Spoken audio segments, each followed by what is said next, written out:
Joining us right now, a guy who has been on the roller coaster with a lot of us, and I got to think he's sleeping a lot better at night these days, just like many of us Kings fans.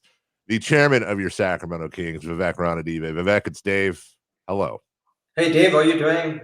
Also, thank you for being such an ardent fan and supporting the Kings and telling the Kings story to our incredible fan base. So appreciate all the work you've done over the years. Well, thank you. I will say that the story that's being told right now is a lot more fun than a lot of years we've been doing this. I've watched games with you. We've talked many times. Whatever you could say, there's one thing I've always said, and that's you live and die with this team too, and you want to win very badly. So this has to feel very good to you right now. Yeah, no, it's still very early in the season and early in the process, but I'm obviously delighted and thrilled. So. I honestly, it's been 16 years since we've made the playoffs. You know that, I know that, all the national media knows that. And you said it right. We're only 15 games into the season, and we've seen things fall off before, but you're courtside for every game. You'd be the first to say probably this seems a little bit different. Yeah, I think that what we have, and I've actually, I used to not travel with the team, and this year I went on a road trip, and I went on my own plane, so I didn't actually go on the team plane, but I got to hang out with the team, and I got to kind of go to shoot around and see, and there's just a special chemistry there. Obviously, we have an incredible coach, but what I see is something special right now. And Monty McNair, it seems, has really been an instrument towards this as well. He and Wes and that entire team, and not just putting talent on the floor through the draft and free agency, but also putting the right set of people together. Yeah, no, I think so. I think that if you look at hiring Mike, I think that was fantastic. Getting Keegan, getting Malik, getting Kevin. And really being focused, laser focused on I need to get shooting, and I think he's delivered on that. So I'm very happy with what Monty and Wes have done. We're here with Kings owner Vivek Ranadivé, and you see that's the media savvy you have, because you said right there, you said laser focused, which is a perfect segue into why we're talking this. The beam team, the laser. This is awesome. It's picked up everywhere, and we were talking on the show yesterday. Like so many of these things, I don't want to say it's completely organic. There had to be planning, obviously, but you never know what's going to get picked up and what's not. And people are absolutely obsessed with this thing right now. No, I know it's incredible, right? And on one level, it's amazing and surprising, but on another level, it's not. We have the world's best fans, and they embrace victory, and they embrace winning, and they embrace the Kings in a way that no other city does. So I would like to say I'm surprised, but that part of me is not surprised because we have this incredible fan base. How did it happen? How did we go from no laser to this giant laser that seemingly goes to the moon from the top of Golden One Center? Yeah, so actually the story starts, when I first bought the team, and you remember that I stood in what's now Doco, and when we were bidding on the team, and I said Sacramento should never play second fiddle to any other city ever again. Let's make this the city of the future. And then when we bought the team, I had to give a personal guarantee to the NBA that I would have a arena downtown, and it would be built in a certain time frame, or they could take the team back from me. So when we did that, I said, look, we're not just going to build any arena. We're going to build like the best arena that's ever been built. And so one of the first things I did was I had the whole design team go to see David Kelly. So when my friend Steve wanted ideas, he would go to David Kelly, who has a company called IDEO. And I thought, you know what, if Steve Jobs can get ideas from David Kelly, then certainly the Kings can get ideas from David Kelly. So David said to the team, he said, look, guys, you have to know what your purple lights are. And I said, what do you mean? And he said, well, if you ever go on Virgin Air, you get on the plane, and the first thing you notice is the purple lights. And you sit back in your nice seat and you say, this is amazing. This is different. It's going to be a fantastic experience. It's cool. and you know you're in for something different. And so know your purple lights. So of course, our purple lights were the indoor, outdoor, the doors that go up and just the openness of the arena. But that notion of the purple lights just stuck in my head, and I had toyed with the notion that what if we had purple lights on top of the roof, and when I was flying from San Francisco to New York, I could just look out the window and say, well, the Kings are in the house. Now, we kind of have had this belief that in the old days you would gather around a communal fireplace, and that's where people would be. And then during the Renaissance, people had town squares and they had these great cathedrals, and that became the gathering spot. So we don't build cathedrals anymore, but we build arenas. So the arena is the 21st century cathedral. And so, when you think about it, you say, okay, so, now we're past the Renaissance, it's the digital Renaissance. And how do we share this vision? And one of my superpowers is being able to surround myself with people that are way smarter than me. And I was very fortunate that I inherited folks like Martina and JR when we bought the team. So this was John Reinhardt's brainchild. He said, hey, I got something better than the purple lights. We're going to have lasers.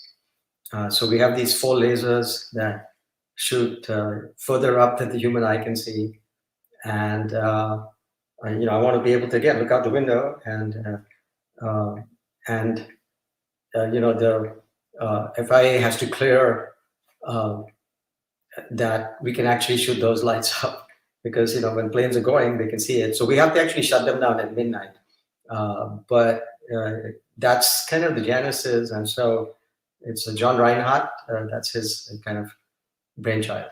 Okay, I know John. So John gets a special Christmas card then. Well done, and well done by the team. And from what I understand, they're not done. It seems like there's all kinds of people at work, both in and outside the arena, as this whole thing continues to develop. I imagine your vision goes a little bit beyond as well what we've already seen even. Yeah, so I do the easy part. I just throw out challenges, and what they have is the idea factory. And I fully expect that there'll be some more surprises for everyone. So I've got people on my social media that are going out and getting purple lights and beams, not that strong, but for the holidays that they want to put up. And a lot more people than I do, but I think between all of us, we got to hit up Mayor Steinberg and a few of these other people. I think, when this beam goes off, we got to turn the rest of the city. Let's get the Capitol purple. Let's get Memorial. Yeah, let's get everything purple. Tower Bridge, Capitol. Let's make it all purple. Let's bathe in purple. And we want the team, especially if we play at home. And of course, we're going to turn it on, whether it's a away game or a home game. But when it's a home game and we win, we want, when the team leaves the arena, the other team, it should just be a sea of purple, don't you think? Yes, I think they should see the beam while they're going down L Street because they just lost. I think it's all perfect. Yeah, no, it's an exciting time, Dave, for the team, and what it's become is it's become like a beacon of hope, actually. And so when you think about it, we've been through some tough times. We've had a pandemic, we've had a recession, war, inflation. We've had really a difficult time, and the country is highly polarized. And this is a unifying force. It's a beacon of hope. And we all have our individual journeys that we undertake. And in our case, we want to make the playoffs, we want to win a championship. But any great journey is a step-by-step journey, and it's punctuated by these different milestones. And so I think people are looking at this and seeing it as a beacon of hope in their own journeys, whatever that journey is. We have a journey at the Kings, but every person has their own journey. And so I wish we had the beam when we hired Coach Mike, Coach Brown. That deserves a beam. I wish we had it when our front office got all these players. That deserves a beam. So there's been many kind of victories along the way. And, to get to the promised land, we're going to have to keep getting these every step, every milestone, and let's celebrate it. This is your team, and it's here to stay. I was feet away from you when you said that on the floor opening night. When you look back at that and you come to now, did you have any idea this journey would be this difficult and ultimately, like this year, this possibly rewarding? Yeah, no, I knew that the journey would be difficult. I knew that, uh, and there were parts of it, like the first order of business was to build the arena and redo the downtown, and we poured a huge amount of money, and the city is doing well now, and so I think that's been rewarding. And of course, now that it appears that we have a team that's having success, and it's kind of ironic, Dave, because I think we're everybody's second favorite team because I'm getting people reaching out to me from not just all over the country but all over the world, and they're saying they're so excited, they're so happy for us, and I think it's almost like we're the underdog, and we're the David and there's the Goliaths, and people are cheering for us, and so we've become kind of America's team in some sense. You know who would have just hearing you talk, you know who would have absolutely loved this beam is David Stern. He would have gone crazy over it. Oh yeah, yeah. But I have to tell you, I was sitting when Adam came a few days ago. I was joking with Adam. I have an Apple Watch, and I said, Adam, David keeps texting me, and he said, "What do you mean?"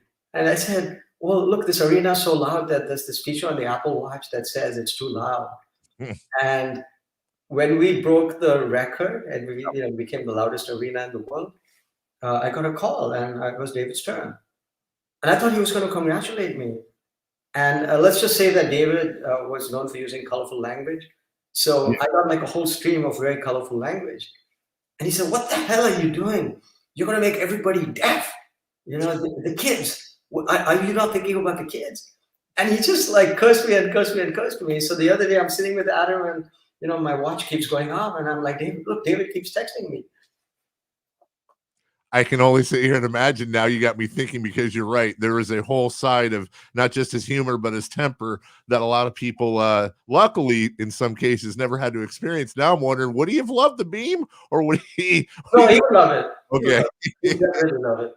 It's not making anyone deaf, so it's good. Right. No, but David was one of my favorite people ever, and we all owe him so much. And he was amazing, one of a kind, and just a great guy, great human being. I got to ask you because we're sitting here now a couple days before. What's Thanksgiving like for you? Is it a big thing, small thing? What do you do? We're going over foods and everything today. Got to ask you. Yeah, so I always spend Thanksgiving with my sister, and she has a big Thanksgiving. But this year, she's agreed to go with me to Cabo. So it's going to be Thanksgiving by the beach this year. So as far as food goes, are you Yeah, I eat it all. I eat it all, but I'm not as big a fan of turkey as everyone else. Like I don't get the whole like turkey in a sandwich is great, Dave, but the rest of it is a bit of a scam because you have to put all kinds of stuff on it to be able to eat it. You put gravy and stuffing. It's kind of a bland meat. So I know I'm going to get a lot of hate for saying this, but I eat the turkey. But then there's always like a ham and salmon for me as well. So okay, you think you're going to get a lot of stuff for it. Here's the thing. There's people out there we call turkey truthers. I'm on your side, and I think a lot of other people are on your side too. Here's why. Turkey's fine on Thanksgiving, but who eats turkey? And like you said, sandwich is one thing, but who goes out and bakes a turkey any other time of the year? It's because turkey's kind of trash. Let's be honest. Yeah, it is. It is. I think it's bland. You have to put gravy on it to have any kind of taste. But don't again. I get enough hate, Dave. I'm gonna get more hate now. I'm teaming up with you. It's okay. Okay. No, you know what? I actually get a lot of love, and I know that it's a privilege and it's a huge honor to be able to have a team, and the fans are amazing, and the city is amazing. So, I'm super grateful for the opportunity. I'm grateful and humbled every day that I have this opportunity. Well, I want to end with that because I read an article.